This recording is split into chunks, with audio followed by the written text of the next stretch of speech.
Amiche e amici, buongiorno, eccoci in questa nuova puntata di Ore 13, una puntata che oggi dedichiamo a un argomento che insomma questo inverno tra l'altro è stato molto all'attenzione dei media e non solo dei media ovviamente, anche di tutta la cittadinanza, che è quello relativo allo smog. Lo smog che ci condiziona ovviamente l'esistenza in due modi diversi, uno è purtroppo per quello che riguarda la nostra salute, ancora ovviamente non conosciamo esattamente quelli che possono essere i concreti effetti, e dall'altro è ovvio che nel momento in cui si cerca di combatterlo poi lo smog può anche creare dei disagi e la domanda che noi facciamo, cioè che io faccio ai miei ospiti oggi ma soprattutto anche a voi da casa è: a quali abitudini siete disposti a cambiare, ed eventualmente anche l'auto, per fare qualcosa in termini di lotta allo smog? Ovviamente l'auto non è l'unico oggetto che incide su questo fenomeno, adesso vedremo anche quali sono gli altri, però ovviamente è quello nel quale direttamente siamo coinvolti. Allora, abbiamo con noi l'assessore Alessandro Manera, assessore all'ambiente del Comune di Treviso. Buongiorno Alessandro. Buongiorno, buongiorno. Gabriele Maramieri, che è un esperto di automotive, fa parte di una struttura di Treviso, Quintegia, molto preparata in materia, è una delle più grandi società di ricerca europee da questo punto di vista. E poi abbiamo Marino Bortoleto, che rappresenta una concessionaria d'auto storica, tra l'altro qui di Treviso, e che ovviamente ci può dare quelli che sono riferimenti sia sul mercato e su anche le usanze o le richieste da parte degli utenti. Allora, intanto grazie di essere qui con me oggi. 0422 162 6798 è il nostro numero di telefono per intervenire. Allora, ovviamente io ho lanciato la provocazione perché troppo spesso si aspetta che qualcun altro faccia qualcosa, no? Invece è anche giusto cercare di fare autocritica, cioè quanto ognuno di noi può fare un qualcosa o può rinunciare a qualcosa al fine di risolvere un problema, perché non è che tutti i problemi ci abbiano l'interruttore che viene premuto da Tizio o Caio, ma si necessita del coinvolgimento di tutta la popolazione. Per quel che riguarda lo smog, sappiamo Pianura Padana essere un territorio con una conformazione geografica molto particolare, eccetera, eccetera, è un'emergenza. E prima domanda, subito, Manera, cosa va a incidere sullo smog? Beh, ci sono vari fattori che vanno a incidere sullo smog, realisticamente. I due fattori principali: consideriamo un territorio come Treviso, perché non ha un'asta area industriale, quindi non ha quel tipo di inquinamento, sono il fattore del riscaldamento domestico e il fattore della mobilità, che può essere, e qui entreremo più dettagliatamente dopo, pubblica e privata, perché noi parliamo sempre di mobilità privata, però dovremmo discutere anche di mobilità pubblica. Certo. E questi sono i due fattori. A Treviso quanto incide uno e l'altro? Beh, diciamo che allora, il fattore dell'inquinamento dell'inquinamento legato al riscaldamento domestico incide circa per l'80% ormai, e un 20% diciamo il trasporto pubblico o privato. Su questo 20% diciamo che il 95% è legato al privato, che ovviamente in termini di volumi è molto più alto rispetto al pubblico. Questo però non vuol dire che noi dobbiamo agire anche per buone pratiche anche nella parte pubblica, perché non avrebbe senso chiedere sacrifici ai nostri cittadini e poi il pubblico e la politica stessa non spinga la parte di mobilità pubblica verso fattori più sostenibili. Poi ovviamente andiamo anche nel dettaglio della differenza appunto tra pubblico e privato e che cosa possono fare entrambi. Starei un attimo innanzitutto su questo dato iniziale, no? Quindi zona penso possa valere per tutto il Veneto, quindi questo 80-20, anche se forse manca anche una quota dell'industria, perché però per quanto sia, noi non abbiamo grandi industrie, ma sicuramente incide un qualcosa. Sì, diciamo che il territorio comunale di Treviso non ha praticamente industrie per la sua conformazione. Certo. Diciamo che ormai con le normative attuali circa potremmo determinarlo in ambito Veneto, in una città come Padova, Vicenza, Verona soprattutto e Rovigo, circa l'incidenza potrebbe essere un 10% determinato dall'industria. Nel nostro caso non avviene semplicemente perché non ce l'abbiamo. Maramieri, per quanto lei ne sappia, anche se non è esattamente l'oggetto della vostra attività, abbiamo similitudini con altre zone d'Europa per quanto riguarda l'aspetto dell'inquinamento atmosferico? Allora, dipende un po' da paese a paese e ci sono dei paradossi, per esempio la Germania, che ha un sacco di centrali anche a carbone eccetera, inquina molto, Polonia, altri mercati. L'Italia, diciamo, se la gioca, però io direi che comunque c'è molto da fare anche qui, quindi ci sono delle similitudini. L'Italia non è necessariamente peggio, paradossalmente, addirittura ci sono paesi come la Germania che mantengono un elevato grado di inquinamento interno dato dalle centrali per esempio a carbone, però come dire, se guardiamo poi anche all'interno dell'Italia, il nostro territorio veneto, ma anche poi nelle aree magari più metropolitane eccetera, questi valori cominciano a essere magari per la popolazione abbastanza quasi anche insostenibili in alcune circostanze, per cui diciamo un progredire in questa direzione penso sia una chiamata europea ma italiana e naturalmente anche veneta, insomma. E quindi, mi perdoni, sul tavolo europeo, da questo punto di vista ci sono innanzitutto scusatemi, delle direttive particolari o degli allarmi particolari? Allora, parlando dal punto di vista della mobilità, il Parlamento europeo ha emesso delle normative ormai molto stringenti che stanno determinando le strategie poi dei costruttori e quindi del prodotto che arriverà sul mercato, e quindi richiedendo un taglio significativo al 2030 del 40% delle emissioni di CO2. Questo significa riprogettare un'intera gamma in termini di emissioni che consenta di abbattere quasi totalmente per una parte dei veicoli e poi mediamente avere una capacità ridotta di inquinamento attraverso la propria gamma. Questo ormai è una direttiva chiara, quindi risponde a delle leggi e quindi dei diktat per chi deve poi operare nel 2025, nel 2030 e oltre in questo mercato. Questo quindi sta muovendo tutta diciamo, questa catena a monte e quindi cambiando un po' anche diciamo, la produzione e quindi i prodotti che arriveranno nel nostro settore, quindi ormai la strada è tracciata da questo punto di vista e a valle arriva anche da noi. Poi il comportamento capiremo anche, perché sono tanti dubbi, no, su diesel, non diesel, eccetera, eccetera, magari andiamo un attimo più a fondo, però vedo che c'è qualcuno al telefono. Pronto? Pronto? Sì, buongiorno, chi parla? Buongiorno, sono Michela e chiamo da Annone Veneto. Volevo fare una domanda provocatoria, visto che mi hanno detto di parlare solo di inquinamento. Prego. Mi chiedo e chiedo a voi e agli ospiti vostri, perché noi veneti dobbiamo produrre ed inquinare dappertutto se poi ci vengono sottratte le tasse e non ritornano più in Veneto? Mentre ieri abbiamo sentito che Fedriga a Roma ha firmato con Tria l'autonomia del 9.1 dei soldi dei friulani che rimarranno in Friuli Venezia Giulia. Questa è la mia domanda provocatoria, ma piena però di buon non ho capito senso, cosa ha a che fare con lo smog, questa domanda. Considerato che noi veneti non possiamo più permetterci di produrre e inquinare. Grazie. Grazie a lei. Faccio fatica a capire il nesso con lo smog, mi perdoni, ma se organizziamo le trasmissioni con delle persone competenti su un tema, poi qui ne usciamo. Allora io direi accantoniamo la domanda, la ringraziamo, se interessa seguire il tema dello smog noi ci siamo e rimanga qui a seguirci.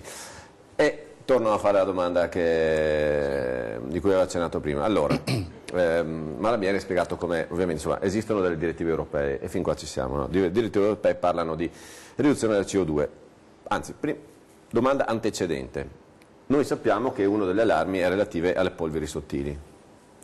Cioè, non sono esperto di chimica qua forse, Manera che... cosa hanno a che fare? Cioè, la CO2 ha a che fare con le polveri sottili o sono due cose diverse? La CO2 ha sicuramente a che fare con le polveri sottili, non c'è solo un problema di CO2, l'Europa ci ha imposto anche delle normative che vanno anche nella riduzione delle polveri d'azoto, quindi delle particelle di azoto che escono dalle autovetture. Diciamo che se dobbiamo analizzare bene la configurazione delle autovetture, abbiamo il diesel che emette molti CO2 e abbiamo il benzina che emette molte particelle di azoto. Quindi la normativa europea va in una direzione diversa rispetto a un po' a quella che è la normativa italiana con l'ultima ecotassa introdotta. Andiamo a combattere il diesel quando ormai il diesel ha un inquinamento molto basso a livello di NOx, quindi basso a livello di azoto. È forse la macchina che inquina meno, si va a incentivare l'ibrido per il più delle volte viaggia a benzina, che è quella che genera le particelle di azoto che combatte l'Europa. Quindi c'è una grossissima confusione a livello europeo e anche nazionale su cosa quali prodotti andare a colpire. È chiaro che la normativa c'è, esiste, e tutte le case automobilistiche devono adeguarsi entro il 2030, loro come noi di conseguenza. Bisogna vedere poi se la soluzione è l'elettrico, le batterie che dobbiamo portarci, poi c'è lo smaltimento delle batterie che è un altro problema molto grosso. Il presidente di PSA l'ha tirato in causa perché fra 30 anni avremo il problema dello smaltimento delle batterie a litio che non sappiamo dove mettere e creerà grandissimi problemi a livello di inquinamento. Sì, lei giustamente sta già mettendo sul piatto tutta una serie di argomenti che vorremmo ovviamente sciorinare durante la trasmissione. Però proviamo a una alla volta, no? Quindi l'aspetto del diesel, perché poi ci sono case che hanno deciso di abbandonarlo drasticamente, posizioni contrastanti tra appunto Europa e Italia da questo punto di vista, al netto della sua concessionaria, lei che consigli darebbe ai nostri telespettatori? Intanto bisogna fare anche visto che abbiamo dato i dati prima, bisogna dare anche un dato preciso. A livello europeo l'inquinamento delle automobili incide per l'1,7-2% a livello di CO2 sull'inquinamento globale che va a colpire l'atmosfera, quindi l'effetto serra, quindi incide ormai in maniera molto bassa. Andare a ridurre ulteriormente, quindi andare sull'elettrico, sull'ibrido, vuol dire abbattere di ancora uno 0,2-0,3%, quindi quantità molto basse, creando problemi dall'altra parte. Oggi io cosa consiglierei ai clienti che vengono da me?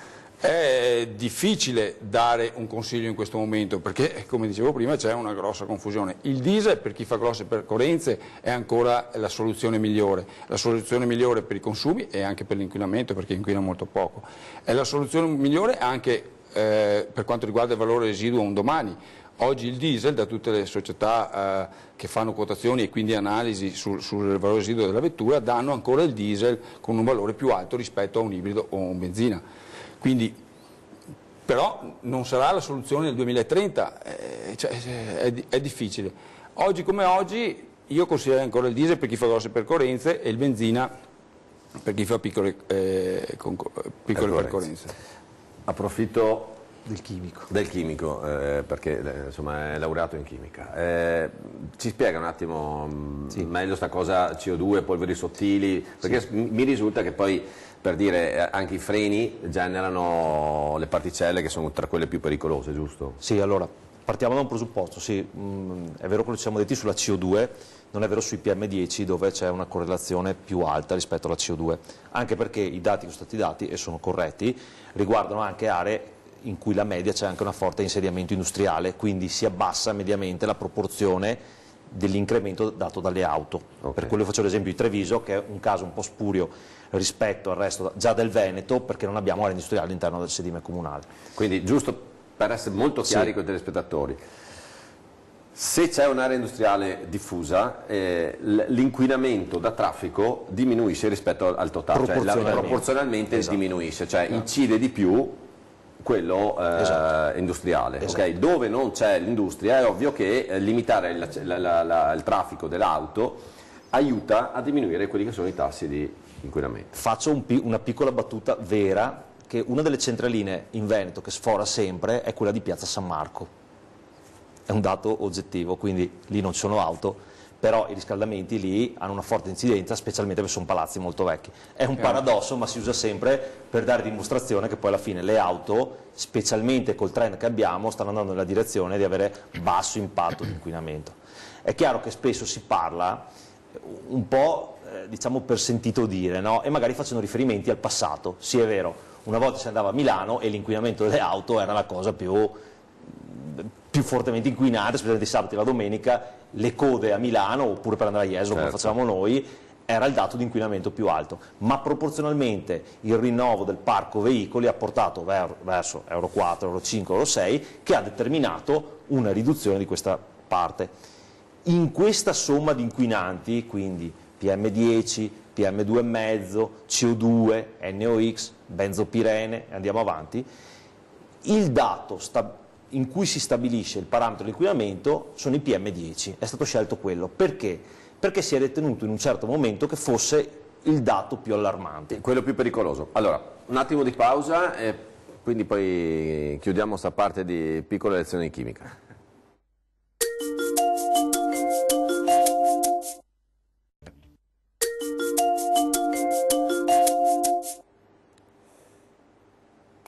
Allora torniamo a chiedervi che cosa siamo disposti a fare per ridurre lo smog e lo faccio direttamente al volo a chi sta chiamando in questo momento a ore 13, pronto? Sì, buongiorno, sono Polloni Mario di Montebelluna. Mario, buongiorno, lei cos'è disposto a rinunciare o a cambiare per ridurre lo smog? Allora, se voi guardate il mio sito, io sarei l'unica azienda al mondo che elimina tutti i gas serra dandovi riscaldamento, raffreddamento e acqua sanitaria, addirittura con il motore magnetico ti porto gli stabili a costo zero. Allora non possiamo che farle i complimenti. Io ho già interpellato l'assessore e la sua segreteria, però non mi danno nessuna risposta. Ecco, mi sono già presentato in tutta la regione del Veneto e la mia fortuna è che ho conosciuto gente brava a Roma, che adesso inizieremo a fare bei lavori giù a Roma. Mi dispiace il sorriso dell'assessore, ma è la verità. Io ho conosciuto gente che mi ha fatto fare la presentazione mondiale a Roma quando che Zaia mi ha sempre negato. E quindi tra poco mi vedrete anche per televisione, perché sicuramente verranno a vedere questo prodotto. Io da un battiscotto radiante e da una cornice radiante ti do caldo freddo, zero movimenti di aria, di acari e di tutto quanto, e siamo costretti ad andare all'estero per poter lavorare, perché addirittura in Veneto è zero. Siamo ottusi veramente e abbiamo degli incentivi molto importanti da GS Italia, dal Ministero dell'Ambiente e certificati verdi dall'Europa. Allora guardi, io in ogni caso la inviterei a lasciare i suoi recapiti al centralino, perché io non so se Manera in meno di un anno di attività... L'ha già fatto? Dato tutto quanto. Perfetto. Sì, perché mi avete richiamato voi, quindi ho già dato. Se l'assessore mi vuole chiamare o contattare, oppure non so se posso dare il mio sito mail, può guardare tranquillamente e rendersi conto cosa stiamo facendo. Benissimo, assessore. Volentieri. Grazie a lei. Grazie. Grazie a lei, buona giornata. Grazie, buongiorno. Vabbè, è importante che poi arrivino anche questi spunti ovviamente concreti. Torno indietro, quindi chiudiamo la parte delle particelle eccetera. Dicevamo quindi, insomma lei ha citato tutta quella serie di particelle che vanno a incidere sull'inquinamento e quali possono essere sostanzialmente le provenienze. Ecco, e c'è da dire che ognuno di questi elementi poi ha nel fattore dell'inquinamento diciamo, crea dei danni diversi alla respirazione, cardiocircolatorio, quindi è molto più complessa la cosa ed è anche molto diversificata la problematica anche nell'ambito veneto stesso. Quindi pensiamo non in una macro area come potrebbe essere tutto il nord, ma nel Veneto stesso abbiamo differenze enormi tra quello che può essere Marghera-Venezia rispetto a Treviso, rispetto a Padova, rispetto a Vicenza, certo. Perché poi c'è la ventilazione, c'è tutta una serie di fattori importanti, l'abbattimento dell'umidità, e queste cose vanno tenute conto perché sono i dati poi oggettivi che noi vediamo. Maramieri, allora, per quel che riguarda l'approccio europeo, quantomeno delle case europee, più in generale, quindi abbiamo capito, no? Ci sono varie sostanze nocive, ci si sta concentrando su alcune, ci sono posizioni comuni, perché effettivamente sembra che ci sia un po' di disordine. Sì, c'è un bel po' di disordine e ci sono delle risposte diverse in un momento di transizione. Quindi io quello che direi è un momento di transizione che impiegherà 10, 15 anni, 20, 30 anni, se lo guardiamo dal punto di vista poi delle infrastrutture, dal punto di vista per esempio delle città che cambieranno molto per poter accogliere una mobilità diversa e quindi ai consumatori che tra l'altro per alcuni aspetti dalle nostre rilevazioni sono anche più pronti di quello che sembrano a cambiare per esempio tipo di vettura e cambiare anche tipo di alimentazione eccetera. I nostri studi del consumatore mostrano, anche se come sempre non dobbiamo guardare la media ma dobbiamo guardare insomma, un mercato che in Italia fa circa 2 milioni di vetture vendute l'anno, quindi insomma in questa fetta ci sono consumatori di natura completamente diversa, però il consumatore tende ad essere abbastanza preparato, pronto anche a valutare quantomeno in chiave di offerte, dopo di funzionalità, a nuove vetture eccetera. Quindi i costruttori stanno rispondendo in questo momento in modo molto diverso, a livello di sistema di normative c'è molta mi fa l'esempio dell'eccessiva distanza tra una posizione e l'altra? Allora, per esempio, Toyota ormai da anni si è dichiarata diesel free, è andata anche in comunicazione su questo, e voi non trovate una vettura diesel, se volete acquistare una Toyota diesel ormai non lo potete fare da tempo. Renault e Nissan, che sono stati i primi da un decennio ormai a costituire un'alleanza proprio per lo sviluppo dell'elettrico, per anni sono stati un po' sbeffeggiati da tutti gli altri e oggi sono in realtà tra i più avanti come tecnologia e possono giocarsi una chance. Audi, quindi il gruppo Volkswagen, Audi, Volkswagen, Seat, Skoda, il gruppo più importante in termini di vetture vendute nel mondo, quindi 10 milioni di vetture vendute l'anno scorso dal gruppo Volkswagen nel mondo, ha dichiarato per il marchio Audi che nel 2050, quindi è andata davanti agli investitori, davanti alla comunità, è andata in Europa davanti al legislatore, ha dichiarato che nel 2050 non esisterà più una vettura a terra nel mondo, quindi non venduta ma a terra nel mondo, tra 30 anni, che abbia un motore a combustione tradizionale, quindi a benzine o diesel. Quindi per il marchio Audi tra 30 anni non sarà possibile avere una vettura a terra in nessuna parte del mondo che non abbia di conseguenza un motore elettrico, ibrido o fonti alternative che potranno essere esplorate. Qualcuno sta studiando, Toyota stessa, l'idrogeno, esiste la Mirai a idrogeno che si può comprare, è un po' difficile di caricarla, però in Europa ci sono anche già delle stazioni di rifornimento a idrogeno e quindi c'è molta sperimentazione. Sicuramente la trasmissione dura un'ora, c'è da fare chiarezza e ai consumatori, soprattutto poi chi è nel mondo dei retail e della vendita, bisogna aiutarli e cercare insieme di trovare con prudenza la scelta migliore oggi in un momento abbastanza di incertezza e di movimento. Sì, che poi adesso rispondiamo alla telefonata, nel dubbio converrebbe il noleggio, perché è ovvio che se le cose sono in fase di cambiamento, non si sa dove si sta andando, non legarsi a un prodotto perché insomma, c'è chi lo tiene 4 anni in automobile ma anche chi lo tiene 15 e quindi insomma, potrebbe essere una delle soluzioni. Vediamo chi c'è al telefono. Pronto? Sì, pronto, buongiorno a tutti. Buongiorno, chi parla? Allora, personalmente da sempre mi muovo con meno possibile in automobile e a GPL che inquina, però inquina sicuramente meno, e quando parlavano dell'eco diesel mi veniva da ridere perché andando in bicicletta senza tante attrezzature basta mettersi dietro ai famosi eco diesel e si capisce subito. E poi se tutti facessero come me potremmo diminuire da oggi del 30% l'inquinamento, perché io, essendo vegana da sempre, ricordo, andate a controllare i dati che sto dicendo, che gli allevamenti degli animali che noi mangiamo inquinano per il 30%, perciò se fossimo disposti, che non mi sembra un grande sacrificio, che oltretutto farebbe anche bene alla salute, smettere di mangiare guardi, animali. parli per lei perché per me sarebbe un grosso sacrificio, però ok. Io piuttosto vado in bicicletta. Va bene, e allora restiamo inquinati. Signora, lei ha detto che non è un grande sacrificio, io dico piuttosto vado in bici, ma per me, ok, ognuno la vede a modo suo, ci mancherebbe. Allora, grazie alle persone come lei restiamo inquinati. Vabbè, ok. Grazie della telefonata. Dopo vado a inquinare un po' con una bella bistecca. Allora, prima dicevo, la cosa del noleggio che è una forma, però più che altro volevo sapere appunto un po' l'identikit, quanto incide per esempio adesso l'essere ecologico per un veicolo quando arriva il consumatore in concessionario, quanto ci si informa, mentre una volta che ne so potevano essere al primo posto le prestazioni, adesso magari ci sono altri aspetti che... Beh, adesso sicuramente è uno dei motivi principali.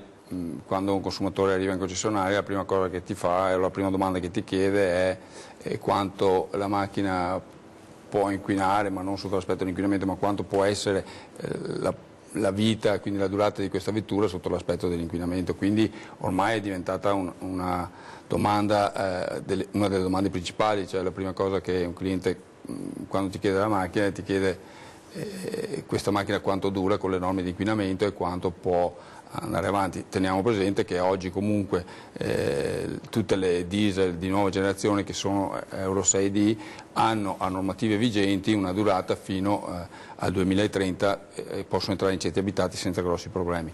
Dopo dipende sempre dalle situazioni comunali, territoriali e via dicendo, però oggi non c'è questo grosso problema attuale. È chiaro che il problema è un problema sentito, è un problema che andrà risolto, le case automobilistiche tutte, chi prima chi dopo, si stanno muovendo in quella direzione e si andrà verso quel tipo di mobilità. Ci sarà anche un cambiamento radicale della mobilità, perché come diceva la signora prima, anche le case automobilistiche stanno cambiando nel proporre le automobili. Il noleggio può essere una soluzione, il condividere la macchina può essere un'altra soluzione, il car sharing può essere un'altra soluzione, cioè ci sarà tutta una serie di acquisti e di mobilità che evolve in una situazione diversa da quella di oggi. Dipende poi dalle infrastrutture, perché è chiaro, se io per muovermi ho la possibilità di prendere dei mezzi pubblici che sono adeguati e mi fanno muovere con i tempi giusti, mi muovo con i mezzi pubblici e posso condividere l'auto, quindi prendere una macchina in car sharing o fare, ormai le case automobilistiche vanno sui noleggi condivisi anche, in America già ci sono, partiranno anche in Italia. C'è tutto un mondo che sta cambiando e che si sta muovendo velocemente. Ovviamente poi di nazione in nazione, di cultura in cultura direi, prende delle direzioni. Ovvio che la cultura non può andare a incidere sul tipo di motore del veicolo. Pronto? Sì, buongiorno, Sandra da Treviso. Buongiorno. Buongiorno, io plaudo alla signora che prima ha chiamato, che ha detto andiamo tutti in bici, certo, io faccio il mio esempio. Io ho un lavoro a 9 km da Treviso e da Treviso al mio posto di lavoro ci sono solo corriere e treni. Faccio la strada 4 volte al giorno perché è un turno spezzato. Ditemi voi come potrei io gestire il mio lavoro con l'offerta di mezzi pubblici che mi dà appunto il territorio.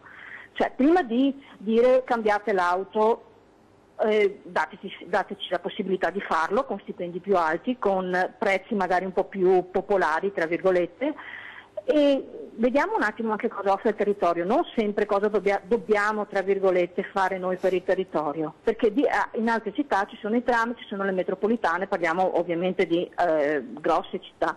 Però se io a 9 km non ho nessun tipo di servizio con gli orari che molto bene sappiamo delle corriere e dei treni, vuol dire che io, che ho un lavoro come tutti quanti, un lavoro modesto, non quindi un lavoro che mi permette di andare e venire quando voglio, ma un lavoro con orari che devo timbrare, voglio capire come faccio a gestirmi la giornata. Cioè vado via alle 7:30 di mattina, signora, mi perdoni, alle 9 di sera. attenzione. Allora, la nostra è una provocazione, ma non è che stiamo dicendo uno cosa deve fare. Ci sono tante attività durante la giornata che portano, tra virgolette, a inquinare, perché uno potrebbe anche dire, invece di andare al lavoro da solo, non è il suo caso sicuramente, ma è il caso di qualcun altro, cerco di andare con qualcun altro, ci si alterna, magari certo, facendo... io le rispondo subito, andiamo a lavorare, se non abbiamo lo stesso orario? No, va bene, ma mi perdoni, non vogliamo dire che è il suo caso, però dico, io penso che tutti noi, ma io per primo, abbiamo tutta una serie di consuetudini che magari cambiandone una facciamo qualcosa, poi lei ha ragione, se non ci sono i mezzi è un problema, però magari in altre situazioni lo si può fare. Cioè, sì, e comunque abbiamo tutti qua, abbiamo tutti, perché abbiamo una parte di pubblica amministrazione che deve sicuramente fare la sua parte, abbiamo chi lavora con le case che deve fare la sua. Però secondo me dovremmo tutti fare un attimo un esame di coscienza, se abbiamo piacere di farlo, se no... No, ma per carità di Dio, però mi sembra che a noi vengano richieste delle cose, tipo cambiare l'auto, che sicuramente è sacrosanto dal punto di vista dell'inquinamento, perché le auto vecchie, più vecchie sono, più inquinano. Però se non c'è la possibilità da parte nostra di farlo, vediamo allora che anche i comuni e le istituzioni si attivino per fare qualcosa per moltiplicare gli orari o comunque i mezzi pubblici, in modo che la gente possa accedere ad orari. Allora, dopo vediamo la soluzione di Treviso da questo punto di vista, che sono curioso. Ok. Grazie. Breve pausa e poi Manera ci racconta come lavora, o anzi cosa faranno sul trasporto pubblico a Treviso.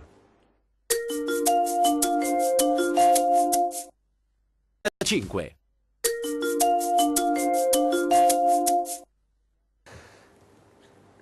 Allora, raccogliamo la provocazione dell'ultima telespettatrice che diceva: ma cosa fanno le istituzioni per intervenire diciamo, verso l'abbassamento dello smog tramite i trasporti pubblici? Beh, diciamo, noi stiamo facendo molto, stiamo progettando molto, stiamo proseguendo nella nostra ricerca dei fattori meno inquinanti o comunque più sostenibili per la mobilità. Allora, le strade si dividono in due.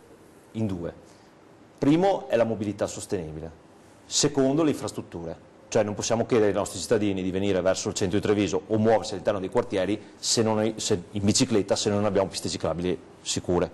Non è sempre così semplice, perché stiamo parlando di un territorio che non è atrofizzato. La Germania o, diciamo, o altri paesi con molto spazio all'interno delle aree amministrative. Noi abbiamo un territorio molto, diciamo, chiuso, molte case vicino ai sedimi stradali, e quindi non è così semplice, perché poi quando, diciamo, tombiniamo un fosso abbiamo tutta una serie di altri cittadini che ci dicono assolutamente no, quindi cioè, anche costruire le piste ciclabili dobbiamo metterci d'accordo dove vogliamo farle, non è sempre semplice fare questo e anche quello.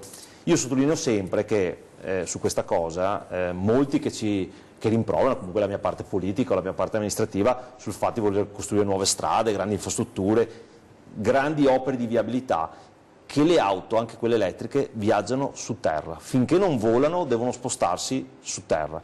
Quindi o aumentiamo le grandi infrastrutture di collegamento, vedi la pedemontana, oppure noi avremo sempre quel tipo di problema. Perché? Perché le auto dovranno passare all'interno dei centri storici o dei centri comunali. Questo, anche in termini di inquinamento, è un grande problema. Molti di quelli che criticano le grandi opere infrastrutturali forse si dimenticano cosa voleva prima dire andare nella tangenziale di Mestre e cosa vuol dire adesso fare il passante, o andare a Pordenone prima facendo la pedemontana o facendo adesso la A27 che si collega per il famoso tratto A28, quindi andiamo sempre a vedere bene come sono le cose. Cosa stiamo facendo noi per la mobilità? Beh, siamo... Allora, un attimo, sentiamo il telefono, poi arriviamo alla parte della mobilità. Pronto? Pronto? Pronto? Buongiorno, la sentiamo. Ivano, buongiorno, Ivano da Predato Trentino. Buongiorno, mi sono appena collegato alla trasmissione e allora ho usato... devo dire una cosa, anni fa, quando c'è stato l'exploit, diciamo, dei motori diesel, intercooler, eccetera, eccetera, mi ricordo su 4 ruote c'era un articolo bello chiaro che diceva che quando il motore diesel è caldo inquina meno della benzina, primo. Adesso c'è la guerra dei diesel e non si sa quanto che sia veritiera, comunque dai, andiamo avanti. Io ho appena cambiato la macchina, è un Euro 6, per cui per un po' sono tranquillo. Ma una domanda, una curiosità. Tutti i nostri voli che abbiamo sopra la testa giorno e notte, vi ricordo che il 30 giugno 2018 c'è stato il record dei voli nel mondo, parliamo di inquinamento, e sono stati oltre i 200.000 voli in 24 ore, questo è stato il record. Tutti gli altri giorni saranno un po' di meno, ma abbiamo sempre 180-200.000 voli di aeroplani che viaggiano, naturalmente muovono il trasporto a velo. Ma quello inquina? I voli inquinano? Il combustibile, diciamo, degli aeroplani, a che punto siamo con l'inquinamento?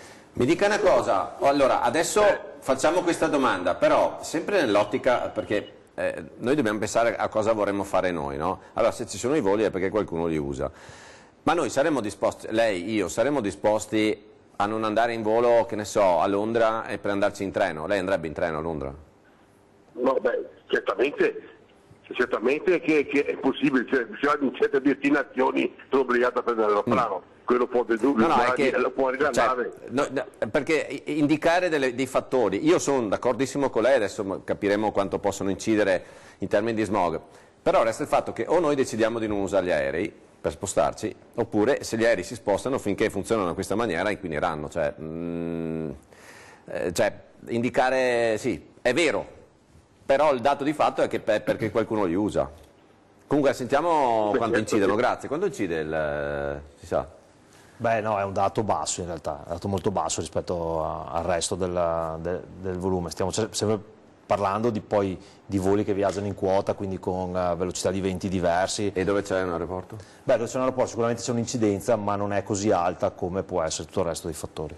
questo è un dato oggettivo, è un dato assoluto che si va a vedere quando, faccio l'esempio chiaro, l'aeroporto di Treviso è rimasto chiuso per 6 mesi, non è che le variazioni in percentuali erano così elevate, abbiamo lo zero, abbiamo la variazione prima e dopo, sfortunatamente è rimasto chiuso nel periodo estivo, quindi non abbiamo il fattore legato alle caldaie, però diciamo non è che c'è una variazione così sostenibile, ripeto, se non ci sono venti difficilmente noi possiamo abbassare l'inquinamento nell'area padana. Mi viene in mente una parola che è intermodalità per sì. cercare di, perché qua tutta la partita è cercare di efficientare un po' di più quello che è la nostra mobilità alla fine e quindi cercare di costruire una serie di azioni, da quelle più infrastrutturali che magari sono difficili, ma oggi la tecnologia per esempio ci consente di fare piccole iniezioni di modernità e quindi come dire, attivare maggiore efficienza negli spostamenti eccetera. Il segreto è un po' quello di cercare di aumentare queste occasioni che non sono solo la mobilità privata, giustamente la signora diceva come faccio gli orari, ho 9 km da fare, ecco se ci fosse accesso a qualche piccola cosa, non serve avere un aereo personale, ok, ma magari appunto sfruttare di più un po' il trasporto urbano, un po' il car sharing, un po' altre forme, e questo ci porterebbe a diluire un po' l'inquinamento perché ottimizziamo gli spostamenti, rendiamo più efficiente attraverso la tecnologia i mezzi che guidano questo spostamento e quindi ci sono casi particolari che avete studiato magari in altre zone del mondo e che potrebbero secondo lei essere applicati in Italia, nella nostra zona? Ci sono ci sono degli usi della tecnologia per esempio sul trasporto industriale che quindi sta portando a, per esempio, questa è una cosa che uno pensa e dice ma perché i camion per esempio che fanno degli spostamenti che sono abbastanza programmati, ripetuti eccetera, non possono viaggiare con diciamo, delle alimentazioni alternative che inquinano meno. Ecco, ci sono per esempio dei player o delle città che stanno incentivando per diciamo, riconvertire la mobilità. Per esempio quella industriale, la mobilità urbana, per esempio il Cile ha reso totalmente zero emission la mobilità attraverso gli autobus e quant'altro. La Cina paradossalmente, che è diventata il primo produttore di autobus elettrici al mondo, perché naturalmente con il problema di inquinamento oggi ha investito nella tecnologia e quindi per rispondere a un problema come quello dell'inquinamento senza andare a toccare la libertà della persona, diciamo, ha attivato delle innovazioni che alla fine consentono di... Quindi sì, ci sono delle cose a macchia di leopardo, la città di Lisbona per esempio è una città molto evoluta dal punto di vista del concetto di smart cities, quindi città intelligente, parcheggi intelligenti, colonnine. Oggi in Italia ci sono già 3-4 mila colonnine per la ricarica elettrica, un numero bassissimo ma diventerà più alto, si parla del 2022 di avere circa 15.000 colonnine, sono già sufficienti per attrezzare abbastanza alcuni spostamenti diciamo, per chi avrà la vettura elettrica, quindi diciamo un cammino, però ecco, la chiamata è un po' per tutti, ma non solo per analizzare il singolo che effettivamente può avere delle criticità. Sì, è ovvio che queste sono rivoluzioni culturali, di abitudini, eccetera, incredibili. È anche vero che si ragionava come alla fine in quello che è il settore dell'automobile la cosa più vecchia che esiste dentro l'automobile è il motore. Cioè, come in termini diciamo, evolutivi, sicuramente consuma di meno, ha delle grandi prestazioni, però se guardiamo alla fine la macchina, cioè l'automobile si muove col motore a scoppio da 100 anni abbondanti. Beh, sì, è difficile, ripeto, dare una soluzione perché fino ad oggi poi, tra l'altro, 100 anni, ma le macchine di una volta non erano i 2 milioni di adesso all'anno che facciamo, le strade di una volta permettevano a queste auto di circolare in maniera più semplice rispetto adesso, ma se la limitiamo solo all'Italia noi forse siamo il paese più indietro sotto questi aspetti, siamo partiti tardi con tutto, siamo partiti tardi con le centraline e dovremo fare le corse per arrivare ad adeguarsi, ad avere una rete elettrica da poter caricare le macchine abbastanza velocemente, perché se tutte le case automobilistiche ormai vanno in quella direzione, tra 2 anni noi avremo solo macchine o ibride o elettriche, che siano il bene o che siano il male, questo lo vedremo fra 30 anni o lo vedrà mio figlio fra 30 anni e mi dirà: papà, mi hai inquinato mezzo continente con le batterie che non so dove smaltire, i miei figli muoiono tutti. Questo non possiamo dirlo certo noi, però l'evoluzione va in quella direzione e noi come Italia dobbiamo correre, ma non siamo preparati neanche col sistema elettrico, perché se il 15% del parco circolante oggi andasse tutte a ricaricarsi alla sera, come facciamo con i telefonini, scoppierebbe tutto l'impianto elettrico dell'Italia, quindi avremo un problema grosso di energia, non abbiamo centrali nucleari, non abbiamo adeguati pannelli solari sulle case che riescono a caricare le macchine e quindi dare una soluzione a tutto questo.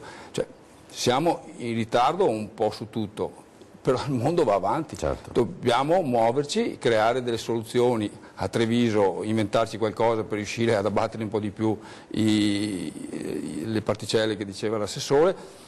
È vero che probabilmente anche l'aeroporto incide poco, però l'aeroporto, io abito a 30 metri dall'aeroporto, ora siamo a 60 voli al giorno, non sono pochi, bene o male non ci sarà l'inquinamento delle particelle, ma c'è l'inquinamento acustico, c'è tutta una serie di altri inquinamenti che genera l'aeroporto, quindi anche gli aerei hanno la loro incidenza a Treviso, ma questa è la nostra città, dobbiamo muoverci e cercare tutti quanti di far sì che... La coperta è abbastanza corta e quindi io lascio un attimo la linea alla regia.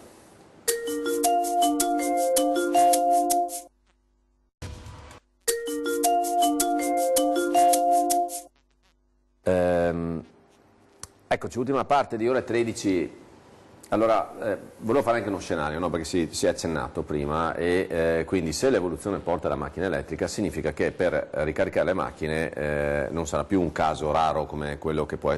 Quant'è il tasso di auto elettriche in Italia adesso? Oggi siamo a meno di uno 0,5% di elettrico, ibrido elettrico siamo intorno al 4-5%. Ok. Quindi, la stima nel 2025 è un 10%. 10%, comunque. Quindi moltiplicate per 10 quelle che sono le colonnine attualmente, anche perché mi faccio anche un altro ragionamento. Se noi vogliamo che la gente passi per l'Italia, tipo, visto che una delle prime industrie per noi è il turismo, allora o ci arriva con l'aereo o ci arriva in macchina. Se ci arriva in macchina noi dobbiamo anche mettergli le colonnine, il che vuol dire che se l'Italia aumenterà del 10%, anzi sarebbe del 100 per 1000 sarebbe, perché 10 volte vuol dire 100 per 1000, è anche probabile che in altre nazioni magari l'incremento di veicoli elettrici sia ulteriore, no? E quindi vuol dire che servono tante colonnine. Certo. Allora, due cose, colonnine hanno bisogno di spazio e di energia, perché serve l'energia elettrica. Certo. Cosa vuol dire per una città dover rispondere a queste esigenze? A una città che ha anche un centro storico, perché complico ancora di più la cosa. Che ha anche un centro storico. E che ha un limitato numero di parcheggi, perché noi adesso siamo partiti con un bando per 44 colonnine, che vuol dire 44 parcheggi non disponibili agli altri utenti. Però quella è la direzione. Noi stessi come comune stiamo passando a tutto il parco veicolare elettrico. Abbiamo la prima auto elettrica che ci è stata donata 2 anni dalla società, ma stiamo facendo promotori all'interno di tutte le, diciamo, gli enti che lavorano col comune per fare un blocco di acquisto per comprare auto elettriche. Cioè vogliamo spingere tutti quelli che lavorano col comune, quindi fare noi una best practice, per passare alle auto elettriche. Non è una cosa poi così complessa, fanno anche di solito percorsi frequenti ma molto brevi. Okay. È chiaro che dobbiamo dare da mangiare a questo tipo di vetture e sono esattamente le colonnine. Quindi sì, attenzione, la colonnina non è che uno arriva, la pianta lì con 4 bulloni e risolve il problema, cioè no, bisogna che ci arrivi la corrente. Cablata, va messa in sicurezza, va messa in un punto accessibile, l'auto va lasciata per un tempo che quindi è superiore al normale parcheggio e quindi dobbiamo collocarle coprendo completamente l'area comunale, quindi sia le periferie sia l'interno mura. E questo vale, diciamo, per gli spazi pubblici. Poi è anche ovvio che abitazioni e attività commerciali siano produttive, devono iniziare a farlo questo ragionamento. Dalle sperimentazioni sugli scenari di chi ha una flotta elettrica e sta iniziando a simulare quale sarebbe l'utilizzo, il consumo eccetera, il 50% delle ricariche avverranno in situazioni in cui l'autovettura è ferma, quindi o a lavoro o a casa, per capirci. Quindi metà delle ricariche, qualora ci fossero le infrastrutture a casa, e questo è tutto un tema, o diciamo in prossimità del parcheggio diciamo, domestico e a lavoro o comunque nelle aree di stazionamento dove insomma, si lascia la vettura durante il giorno, diciamo, si risolve il 50% diciamo, del tema. L'altro 50% del tema è attrezzare il territorio per andare incontro a quei veicoli in transito e quindi gestire c'è una politica d'insieme in questo momento nel nostro Paese? No, non c'è una politica d'insieme. Adesso venerdì entra in vigore questo che è l'ecobonus con poi il malus per le vetture inquinanti, eccetera. E onestamente è un primo tentativo, anche se lascia scontenta una parte diciamo, degli operatori. Sì, qui è un deterrente però, non è una politica attiva. Incentiva una parte delle vetture a minor impatto, ce ne sono altre con uguale impatto che non sono incentivate, penalizza solo una parte delle vetture, quindi diciamo onestamente è parziale, è un primo passo, però è parziale. Ecco, bisognerebbe mettere ordine. Quello che si propone dal punto di vista delle istituzioni un po' in campo è la neutralità tecnologica, quindi indipendentemente che sia elettrico, diesel efficiente, eccetera, cerchiamo di non privilegiare una o l'altra soluzione, ma di consentire a alternative che siano a basso impatto su quelli che sono i parametri di poter progredire, quindi di essere scelti dai consumatori. Quindi bisogna mettere ordine. Ci vorrà un sacco di tempo, e quindi però ecco, stiamo andando là, cioè, quindi il tema è quando è ora di installare una colonnina a casa, un pannello solare, non se l'auto sarà elettrica o no, o se io metterò mai un pannello solare. Quindi, ecco. Insomma, mi sembra, chiudendo la trasmissione e ringraziandovi del prezioso contributo, mi sembra di poter dire che allora, comunque dobbiamo tutti quanti impegnarci a fare qualcosa, a prescindere, perché o cambiamo atteggiamento, altrimenti aspettare sempre che lo facciano gli altri sicuramente non porta da nessuna parte. Dall'altra stiamo per assistere a una grande rivoluzione, perché come avremo capito si va dai luoghi pubblici alle abitazioni, alle infrastrutture, al sistema di mobilità e probabilmente il processo non è così breve, ma non è neanche così lontano. Può essere assunto veloce come esercizio di questa trasmissione. Sì. Bene, signori, grazie, è stato un piacere, ovviamente vi auguro un buon lavoro nelle rispettive attività e un caro saluto a tutti quelli che ci hanno seguito da casa.